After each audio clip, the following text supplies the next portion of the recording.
গত কয়েকদিন ধরে ফেসবুক স্ক্রল করলে একটা ছবি বারবার সামনে আসছে। তো আমি প্রথমে চিনতে পারিনি যে আসলে ছেলেটি কে বা আসল মূল ঘটনাটা আসলে কি। তো পরে যখন এই বিষয়ে যখন একটু ঘাটাঘাটি করলাম তখন দেখলাম যে এটা তো সেই ছেলে যে কিনা হচ্ছে আপনার সাকিব খানকে নকল করে কন্টেন্ট ক্রিয়েট করতো এবং সে মোটামুটি বেশ ভাইরাল। তো আমরা অনেকেই তাকে জুনিয়র সাকিব নামে চিনি। তো তার হচ্ছে আসল নাম হচ্ছে শাকিল ব্যাপারী। তো সে হচ্ছে জুনিয়র সাকিব নামে পরিচিতি পেয়েছিল হচ্ছে আপনার সাকিব খানকে নকল করে। তো পরে জানতে পারি যে হচ্ছে তার সাথে টিকটক করে এমন একটি মেয়ের বিয়ে হয় যার নাম হচ্ছে শিখা খান। তো তাদের মধ্যেই তাদের যখন বিয়ে হয় তখন হচ্ছে আপনার সেই শিখা খান হচ্ছে সেই জুনিয়র সাকিবকে মানে নানানভাবে প্রেশার ক্রিয়েট করে ৫ লাখ টাকা কাবিনে বিয়ে করে এবং সবসময় তাদের মধ্যে একটা ঝামেলা লেগেই থাকতো। এর জন্য হচ্ছে আপনার জুনিয়র সাকিব আহ, অনেক সময় জেলও খেটেছে। তো তারপরে হচ্ছে আপনার শিখা খান মানে যতটুকু জানতে পারলাম যে সে মেয়েটা আসলে খুব একটা সুবিধার না বা তার যে ফ্যামিলি ব্যাকগ্রাউন্ড অতটা সুবিধার না। আহ, এর আগেও হচ্ছে তার বেশ কয়েকটা বিয়ে ছিল এবং তার হয়তো দুটো সন্তানও আছে। জুনিয়র সাকিবেরও এর আগে একটা বিয়ে ছিল হয়তো। তো সাম্প্রতিক সময়ে হচ্ছে প্রায় হচ্ছে দেখা যেত যে হচ্ছে তাদের মধ্যে একটা ঝগড়া ঝামেলা লেগেই থাকে। তো এই যে মূল ঘটনা মানে জুনিয়র সাকিবের যে পুরুষাঙ্গ হারানোর যে মূল ঘটনাটা আসলে ঘটে আপনার লাস্টে যখন তাদের একটা ঝগড়া হয় তখন নাকি হচ্ছে আপনার সেই শিখা খান হচ্ছে বলেছিল যে সে একটা বেবি চাই হচ্ছে আপনার জুনিয়র সাকিবের থেকে।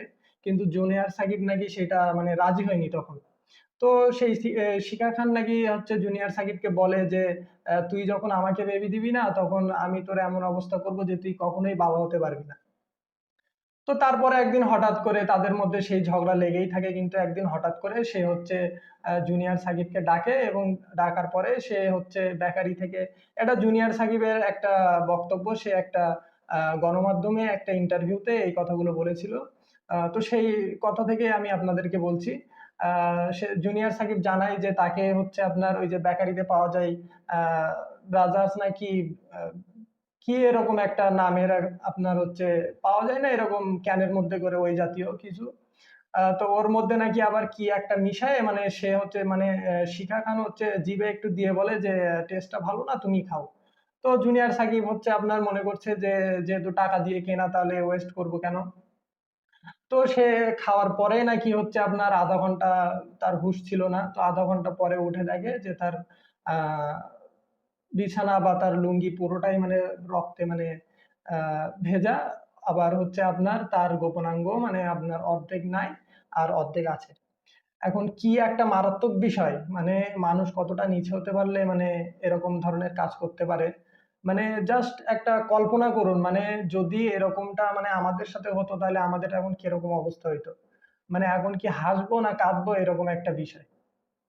তো তারপরে হচ্ছে সে ওই অবস্থা দেখে হচ্ছে আপনার বাইরে বেরোয় অনেকে ডাকে। তারপরে যখন সংবাদ মাধ্যমের কর্মীরা আসে তখন তাকে হসপিটালে নিয়ে যায়। হসপিটালে নেওয়ার পরে আহ, তার সার্জারি করে এবং ওই যে শিখা খান কিন্তু ওই অর্ধেক যে আপনার পুরুষাঙ্গ কিন্তু তার হাতেই ছিল। তো তার কাছ থেকে আবার যে কোনো উপায়ে হচ্ছে আপনার সেটি নিয়ে কিন্তু তার সার্জারিটা সম্পন্ন করা হয়।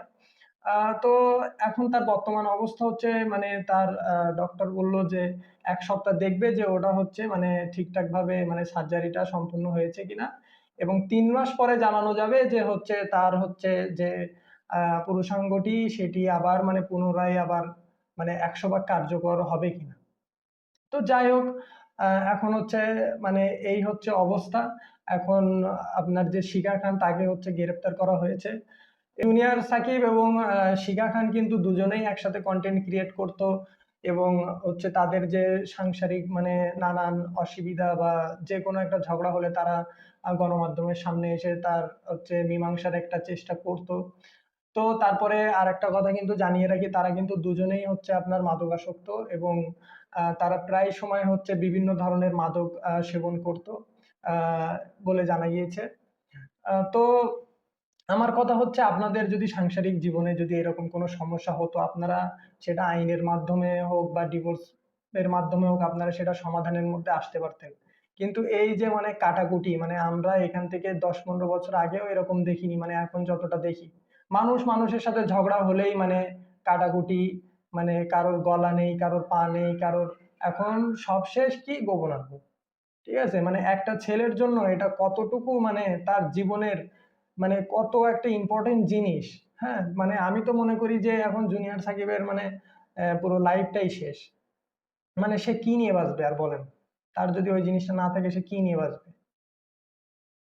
তো আপনারা যখনই আপনাদের পারিবারিক কোনো সমস্যা হোক, মানে যে সকল ভাইয়েরা বা বোনেরা আমার ভিডিওটা দেখছেন এখন, মানে আপনাদের সাংসারিক জীবনে যদি সেরকম কোনো সমস্যা হয়েও থাকে, খবরদার জন্য এরকম কোনো কাজই করবেন না আপনারা। তো হচ্ছে যদি এরকম মানে সিচুয়েশন চলেও আসে, আপনারা যে যার মতো মানে সাইড হয়ে যাবেন, এক সপ্তাহের জন্য কোথা থেকে ঘুরে আসবেন। তো সবশেষ একটাই কথা বলবো যে সকলে ভালো থাকুন, সুস্থ থাকুন। আজকে ভিডিওটি এই পর্যন্তই শেষ করছি।